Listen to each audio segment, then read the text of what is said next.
Hello, ladies, gentlemen, and persons in between. My name is Tim Snowborn, and let me ask you a question. Do you consider yourself an atheist, an agnostic, theist, deist? Wait, before you answer, don't you think we should know what a god is?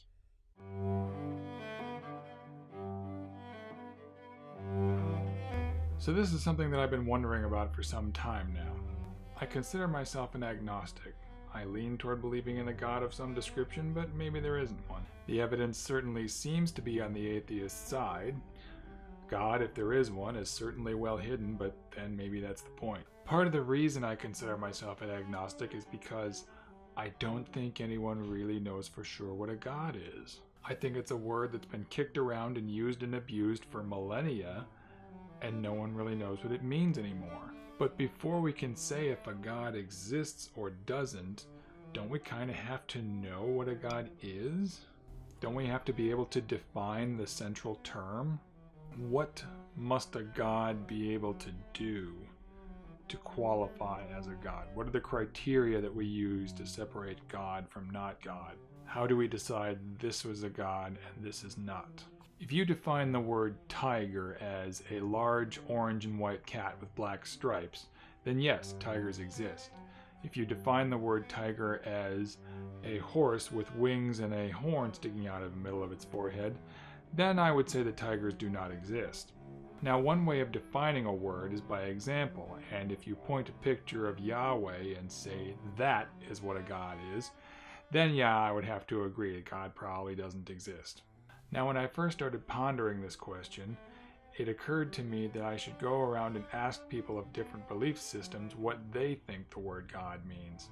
And I decided to ask the atheists first, reasoning that of all the different belief systems, if you could call atheism a belief system, atheists must surely be the least biased. I thought if I asked people of a given faith what they think the word God means, they will probably define the word God in terms of their faith.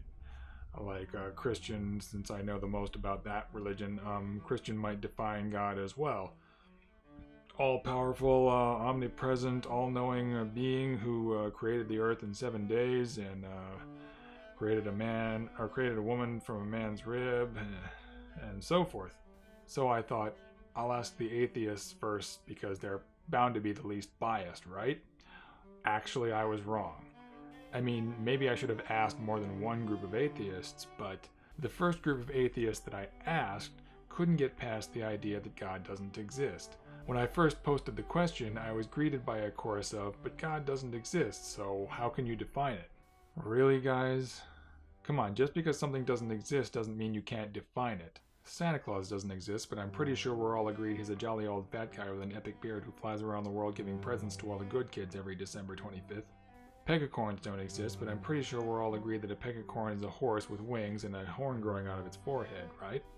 Now, I asked this question at a philosophy meetup that I regularly attend, shout out to the guys at the Sure Shot on Sunday nights, and one of them pointed out that most people believe in a god or don't without clearly being able to define one. You can believe or not believe in a god without being able to clearly define what it is. So, I mean, what do you think? Does a god have to be all-knowing? If there is a very advanced being somewhere in the universe that is from a Type 4 or Type 5 civilization that knows way more than any human ever could, would that be godlike? Would that be a god? Would that be a god? Does God literally have to know everything, or does a god only have to know way more than any human ever could? Ditto for all powerful. Does a god literally have to be able to do anything, or is it merely enough that they can do way more than any human ever could? When I say that a hypothetical god could be a very advanced alien from a Type 4 or 5 civilization, I'm talking about the Kardashev scale. The Kardashev scale was a way of describing civilizations of varying levels of technological advancement. A Type 1 civilization is called a planetary civilization. They can use all the energy from their parent star, which humans can't even do right now. I mean, we could, but we're not going to. So we are not even a Type 1 civilization. We're maybe like a 0.5 civilization. Type 2 civilization can harness the total energy of its parent star. Type 2 civilization can build a Dyson sphere or a Dyson ring at least. That's a device that encloses their sun and collects as much energy as they can from it. Type 3 civilization can control energy on the scale of its entire host galaxy. And then there's hypothetical type 4 and 5 civilizations where they are just so advanced that who knows, we might even consider them gods. Offhand, one characteristic that I would ascribe to a god is the god must be powerful enough to create the heavens and the earth, the universe in which we exist. But if the universe is a simulation, and I'm not saying that I believe that it is, but if the universe is a simulation, then God could be an alien with good coding skills. But then that's just sort of kicking the can, and then the question becomes, did a god create the universe that those aliens live in? I tend to think of a god as being capable of manipulating matter and energy and time at will. One little caveat here is that the word God may simply be indefinable. It may be one of those things that by its nature simply defies description. Mystics believe that if you try to define the ultimate truth, you just push yourself further away from it. And it is highly unlikely that we're going to come up with a definition that everyone's going to agree on.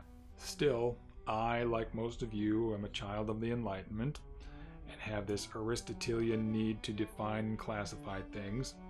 So I think we should try to define what a god is, but we have to keep in mind that any definition we come up with is inevitably going to fall short of its mark.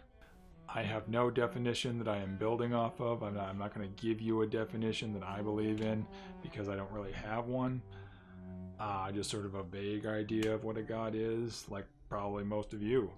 And I want to hear everybody's, try to be more specific, be more concrete about the idea, as much as you can be concrete about such an incredibly abstract concept. I guess you would say that I lean towards deism. I don't really think of myself as a theist. I mean, a lot of people think of a god as an all-powerful human. I try to avoid that. I mean, it's sort of helpful to think of God as a person, but I think it can also be counterproductive to think of God as a person. If there were a god, how would you describe this being in scientific terms? Again, you can describe a pegacorn in scientific terms. Just because something doesn't exist doesn't mean you can't describe it in scientific terms. But if there were a being that powerful enough to be called God, how would we describe it?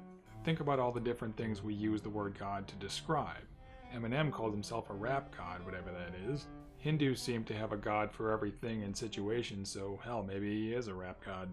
The Greeks had gods for just about everything under the sun too, like the god of war. Tyrion Lannister called himself the god of tits and wine. But I take it none of us believe that these people are in fact gods in the creator, destroyer, object of our worship sense. If a very advanced alien came down and started doing things that we humans could never do, we might consider them gods. Like, in relation to us. Not that we would literally worship them, but just they would be god-like in our eyes. So what if you had a being that knew far more than any human could ever know, and could do far more than any human could ever do? One who could manipulate matter and energy at will. Or would such a being then be considered a god? So, tell me what you think down below. Give me your theories, give me your descriptions. If you are an atheist, click like. If you are a deist, click subscribe. If you are a theist, click share. If you are a pantheist, comment below and tell everyone what pantheism means. Thank you very much for joining me for this episode, everyone. We'll see you next time on another episode of Serious Issues.